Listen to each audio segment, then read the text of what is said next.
All right, what is up, folks? Welcome back to another episode of the Help Me Understand podcast. I'm your host, JK, and we are kicking off episode number 191 of Help Me Understand. Before getting into today's show, where I'm going to share my perspective with you on weighing yourself on a scale directly after you work out, first, let's take a moment and express some gratitude. And that is gratitude from me to you for choosing to press play on the Help Me Understand podcast. You certainly have no shortage of content that you can listen to, that you can consume, that hopefully has somewhat of an impact on you. So I truly never take it for granted, really truly never take it for granted that you chose to press play on the Help Me Understand podcast. So thank you for being here. All right, so let's get into today's episode. And as I just mentioned, I want to share my perspective with you, and I'll do my best to narrow it down to three primary reasons why my perspective on weighing yourself after the scale is really that you should not I'm not sure if I just said weighing yourself after the scale. Weighing yourself right after a workout. My perspective is that you should not weigh yourself directly after a workout. Is definitely not, from my perspective, the optimal or even standard time to do something like that. I'm going to share with you why, though. So first, let's get some context on where, JK, where is this coming from? So where it's most recently coming from, although there have been a number of experiences over the years, where it's most recently coming from is just having this realization as I was leaving the gym recently and seeing somebody hop on the scale right after they worked out. At this particular time, I was at a gym where there's a scale right next to the water fountain. So person finishes their workout, sweating, feeling good, so they hop on the scale, fully clothed, shoes on, water bottle in hand, all that good stuff. And it reminded me of so many times before where I've either observed that particular rhythm happening, where somebody finishes a workout and then they step on the scale, or I've been working with a client and we had to go back and re-engage or really set the standard around, hey, when you are weighing in, let's make sure that it's under these particular conditions for the most part. Let's create some consistency here, because early on in my coaching practice, that was not something that I thought was not common knowledge. I thought that everyone, for the most part, was aware that stepping on the scale right after you train was not really putting yourself in the best position to get any sort of actual decent understanding of what was going on with your weight fluctuations. So one other piece that comes into play on this one too, I remember having this thought quite a while ago when I was traveling quite a bit based on work. And I would notice that in a lot of the hotels that I was staying in, inside of the little gym or fitness center, shout out to hotels that actually have gyms versus one treadmill and a broken elliptical and call that the fitness center. So shout out to the hotels that have full gyms, or at least like pairs of dumbbells. That's also helpful. Very regularly, there would be a scale inside of that little fitness center or that room. And that always struck me as kind of odd, because I was like, man, are you encouraging people to do this? Because it's just not, out of all of the different types of conditions that someone could weigh themselves under, minus removing the option of weighing yourself directly after a meal, it does not seem like this one would be considered a great option. So let's go ahead and get into, and again, I'm going to try and narrow this down to my three main points here. And this is certainly not all inclusive. So you could certainly branch off from this. You could really peel back a ton of layers. So the first one is going to be that when you work out, and let's assume that you've done a really intense like cardio, high heart rate type of workout, understanding that water weight is going to swing the number that is on the scale. So when you have trained really, really hard and you're sweating and you're just letting out a whole lot of fluids, and especially if you have not been hydrating during that particular process, that is very likely going to lead to the number on the scale being less than what you maybe were normally expecting. And that is primarily because you have lost a lot of fluid during that particular process. So let's say that you get up in the morning, you go to your morning boot camp class, sweat your face off, and then you immediately hop on the scale. You're like, oh, yeah, okay, it's down like 2 pounds from what it was yesterday. Sure, as of right now, your relationship with gravity says that you are 2 pounds less than you were before. Now, understand that in that particular instance, one of the main contributors could be the fact that you have lost a lot of fluid. So you have shed a lot of what we call water weight. As soon as you start to rehydrate, because you do need to rehydrate, so that's not something that should be optional, you do need to rehydrate, then you are going to experience that weight coming back up. So one of the main things is to understand that when water weight swings your number, the number that you're going to get can often be misleading. And I'm of the opinion that this also is somewhat a factor that contributes to people believing that fasted cardio is superior for weight loss. And what I will find in some of the conversations that I will have with folks, like direct conversations. So not like I'm observing some other conversation or I'm reading something else. These are like actual conversations that I've had with clients and people that I'm consulting with, where when they are believing that fasted cardio is superior to fed cardio or fed workouts or whatever it may be, what I'm often finding is that they will typically do the workout fasted, also not hydrate during that particular cardio session, and then weigh themselves pretty much right after doing that particular cardio session, kind of depending on what they've done. So that's something to keep in mind that contributes to that. Now, conversely, when it comes to understanding that water weight swings your number, and I know I just focused a decent amount on why the scale is like down. Also, the scale can be up because of water weight. It's just that more often than not, the content that I'm coming across talks about holding on to water, and that's why the scale is up. I actually wanted to just kind of flip the script a little bit and start a bit with, hey, it may be misleading because the scale is down. So now to get to the one that generally is talked about most of the time in content, the scale may be up because you are holding on to water, and that's not necessarily a bad thing.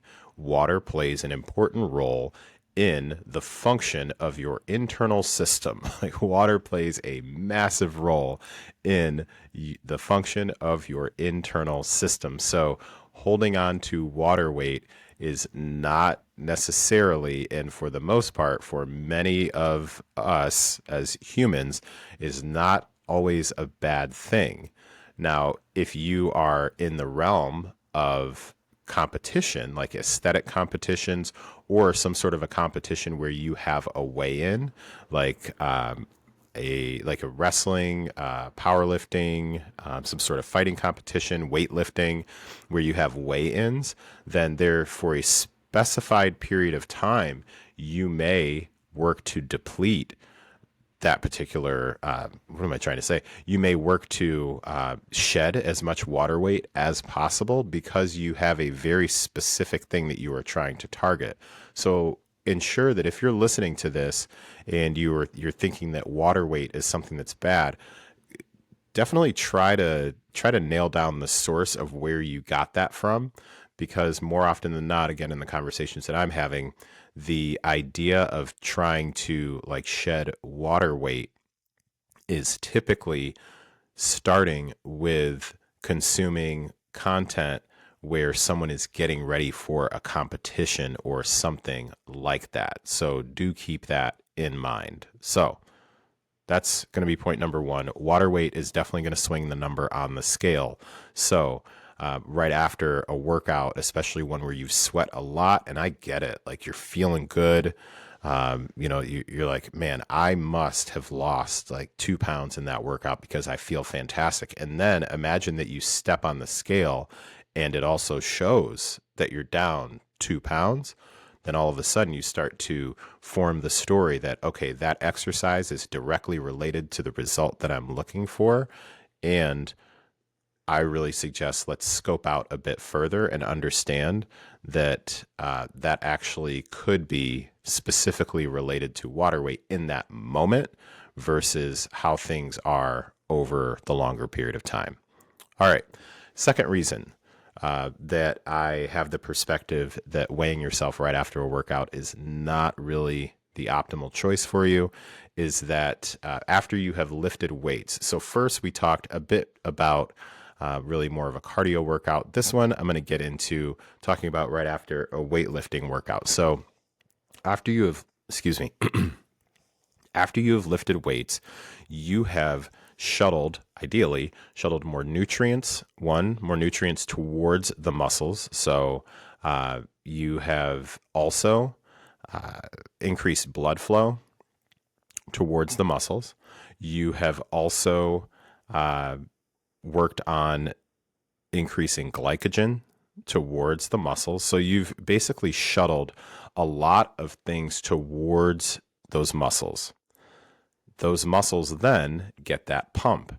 That begins to make your muscles look fuller.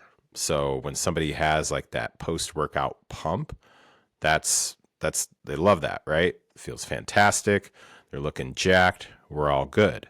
Something else to also be aware of is that when you do lift weights, you are creating these very, very, very small like micro tears. So very, very small micro tears. And or you are also putting a lot of stress on that particular muscle. So in order for your body to start the repair process, it gets a signal that those particular muscles are now inflamed. So when that inflammation signal happens, then the body starts to put things in place. Now, this is where proper nutrition, proper sleep, all of this stuff comes into play in your activities that you're getting into after your training. This is where this all comes into play. But during that period of inflammation and then your body working to try to repair, then pair that with also having fuller muscles, just feeling really jacked and pumped, the number on the scale likely, not always, however, likely will be up. So really think about that. You have really worked very hard, as you should, to lift weights, work towards a certain amount of intensity, really get things nice and difficult. You're feeling the pump, you're feeling jacked, you're feeling good. We're doing a little flex in front of the mirror. And then we decide, hey, let me step on the scale. And you step on the scale and all of a sudden it's up 2 pounds. And you're thinking, man, well, this means all my hard work. Like, this doesn't make sense. The scale keeps going up, even though I was told I should prioritize lifting over cardio, and that cardio is not like the number one thing for changing my body composition and whatnot. And they've all been lying to me. Well, that's not necessarily the case.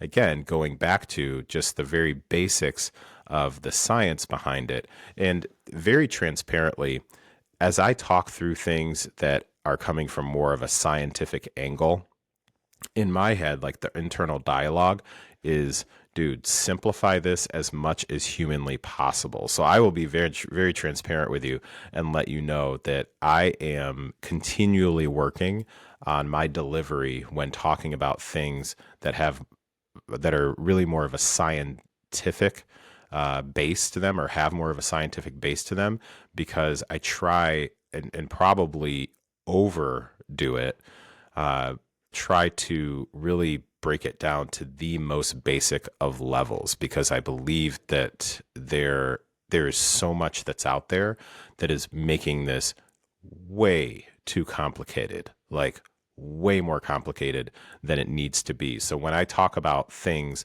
like blood flow and glycogen stores and inflammation and things like that, the story that I'm telling myself is got to work on getting better with the delivery of that. And you know what? That's how I get better, is continuing to practice with it, feel very confident in the knowledge of it. And also, I am constantly thinking of the person that's listening. I was going to say sitting on the other side of the screen. I guess if you're watching YouTube, cool.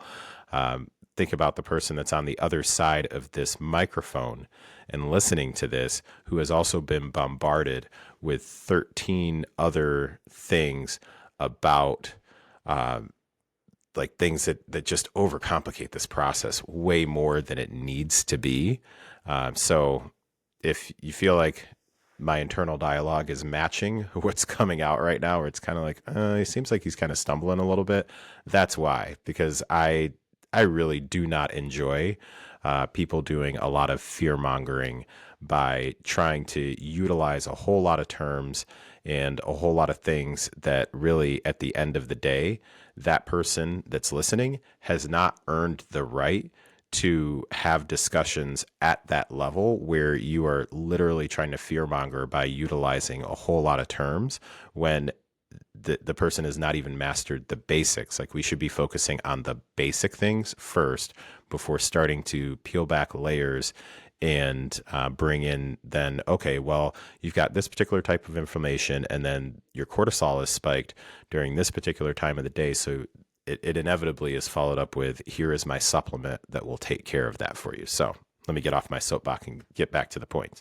So weighing yourself at the gym or at home, either one, right after you have lifted weights, not really optimal for you, again, because you have just exerted yourself in a lot of ways where you are likely going to have a number that is going to be increased on the scale, which for most people who are jumping on the scale that I work with, they're not jumping on the scale because they're looking for it to be up.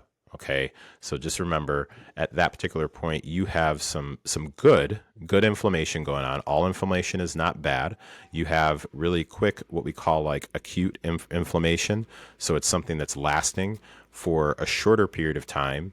Even better if you can link it back to, hey, there's a particular activity that I did on purpose, intentional, for my long-term health that does cause some momentary inflammation.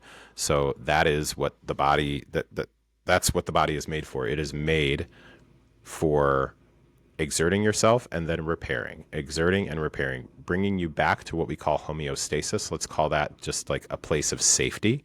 So constantly inside your body, those systems are working to try and bring you back to a place of safety. It doesn't mean that you never venture out and you go do things that are stressful. It's a matter of, more often than not, can you be intentional about those times of stress and then intentional about prioritizing getting back to homeostasis? Like, recognize and honor the fact that the majority of the time we want to be living in a sense of safety. Then understand that we'll call like bad inflammation, we'll call that more of the chronic inflammation. That's inflammation that persists over a longer period of time. And when that's happening, that can typically be things like poor sleep, poor nutrition. And when I say poor nutrition, I'm talking about a higher percentage of your intake coming from things that are not very nutrient dense. You may be lacking in particular vitamins and minerals that your body so sorely needs. And also like workload management. You're under a lot of stress all the time, like all the time. So it's just like go, go, go. So understand that those particular pieces can be a sign of chronic inflammation. So you're just constantly, your body is constantly like trying to return you to homeostasis, and you're like, nope, we're going on another road trip. Like, you take off. So just kind of keep those things in mind. So again, that's the second reason why I don't necessarily recommend weighing yourself right after you work out, because again, especially after a weightlifting workout, you are pumped to the max. You got a lot going on inside there.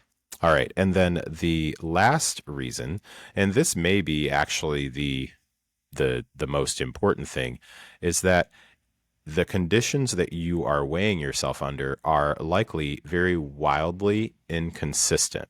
So let's take the two scenarios. One would be, and this is the one that really sparked this conversation as far as the most recent experience, one would be at the gym. So when you're weighing yourself at the gym, and let's even go a little bit further than that. So you're weighing yourself at the gym and you're doing it on the public scale. So there's a scale like right next to the water fountain, there's a scale over in the corner, whatever it may be. 9 times out of 10, or let's actually say 10 times out of 10, you're probably not doing it naked, I'm assuming. Because if you did it naked, you probably are no longer a member of that particular gym, I'm guessing. So that means that you've got shoes on, or maybe you've got socks on, or you're still wearing some particular clothing that might be still drenched, or whatever the case may be. So there's no consistency there. Even if you're doing it inside of the bathroom, still there's going to be some inconsistency there. You have multiple people stepping on and off of that scale, especially if it's like a digital one. You have multiple people stepping on and off of that scale. So do keep that in mind. And then same thing if you are weighing at home, same thing. When you do it right after you train, then all of the things that I've talked about previously apply. You don't have consistency, the same exact conditions. And if somebody were to say, well, I always weigh myself right after I work out. Okay, gotcha.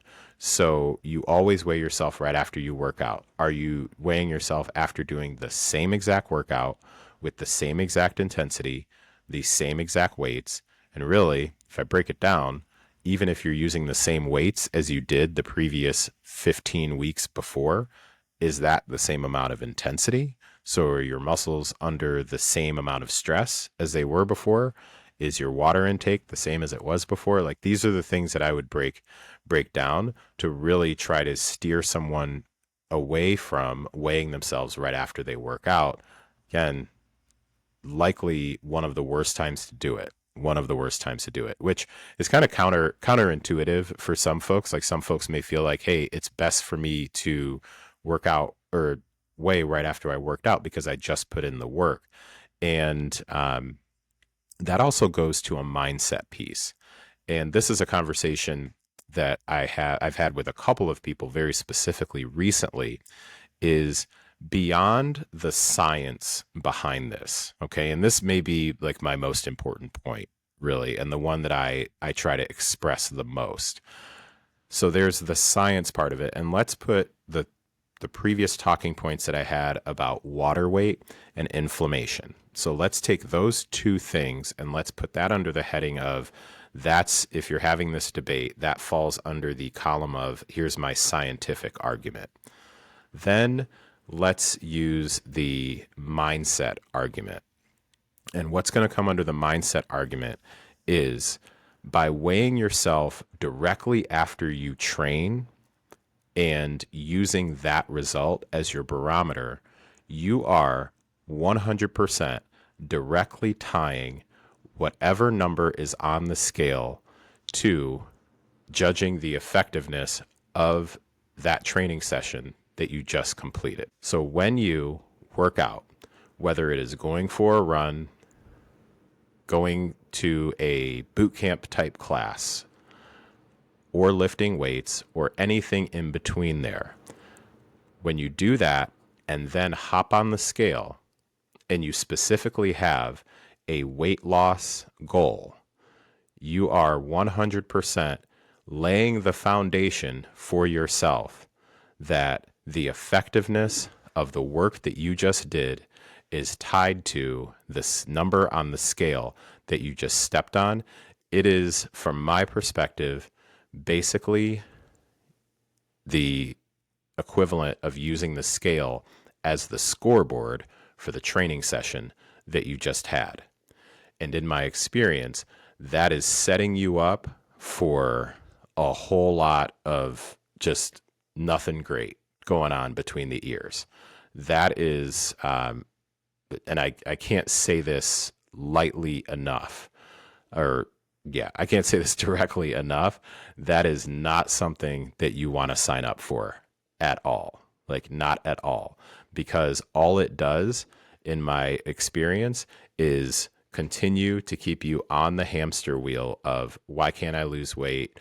I'm not working hard enough. I need to work harder. Like, this one especially speaks to my folks that make up a lot of my client base. Like, the majority of my client base is the folks who are not afraid to put in hard work, typically, whether consciously or subconsciously, have a belief that more is better. And I raise my hand here. If you're watching me on the video, I am definitely one of those people who used to skew more towards that, like, well, more is better. So if I just try harder, then I'll get the result that I'm looking for.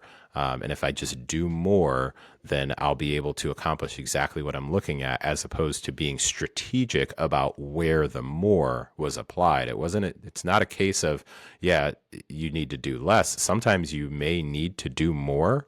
It's just a matter of, you can't more all over the place. Like, you've got to figure out, okay, I need to do more of what? Like, what specific thing do I need to do more of?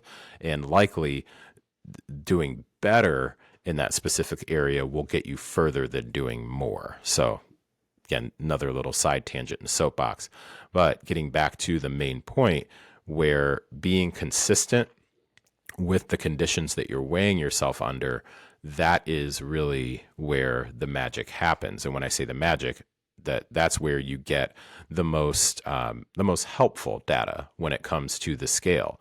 So my recommendation as we close out here, so because you're like, okay, fine, you've convinced me that I need to stop weighing right after I work out. Okay, so now what do I do?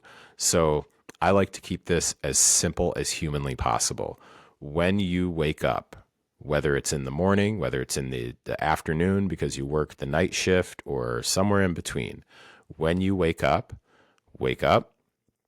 So that's step one, wake up, Lord willing. Then go to the bathroom. Then take your clothes off, step on the scale, go on about the rest of your day. It is that simple. That is my recommendation for you. So if you are waiting until after you train to work out, hopefully the last 26 minutes that I've spent walking through my perspective, hopefully this provides you with a different angle than maybe you've had before. If you are somebody who is more swayed by science, hopefully this helps a little bit. I would venture to guess that the majority of the people who this hopefully will have an impact on are not necessarily swayed by the science. They still have some sort of a belief that that is not science backed. It's more like, well, it just, in the past I've stepped on the scale and I was able to have good results if I stepped on the scale after I worked out. So that's why I also want to approach it from the mindset angle, or what we call, like, really working on where your beliefs are rooted, and see if I can potentially provide you with a different perspective that may start to shift your beliefs. And I say this with a very explicit bias as a coach who works with people and wanting to not only work with them for a long period of time, I want them to be able to take things that we've learned while working together and apply them long after we have had our time together. So whether somebody's worked with me for 6 months or 6 years, I am consistently hoping and putting effort towards, so not just hoping, but putting effort towards giving them things that they will be able to take well beyond our time together. So hopefully this has been helpful. If you do believe that this has impacted you in any particular way, be it good, bad, or otherwise, I'd love to hear about it. Always appreciate getting feedback on the episodes. Leave a rating and or a review on whatever platform you are listening to. And we're going to go ahead and wrap it up for today. So that has been episode number 191 of Help Me Understand. So thank you again for listening. I sincerely appreciate it. Take care, and I'll talk to you next time.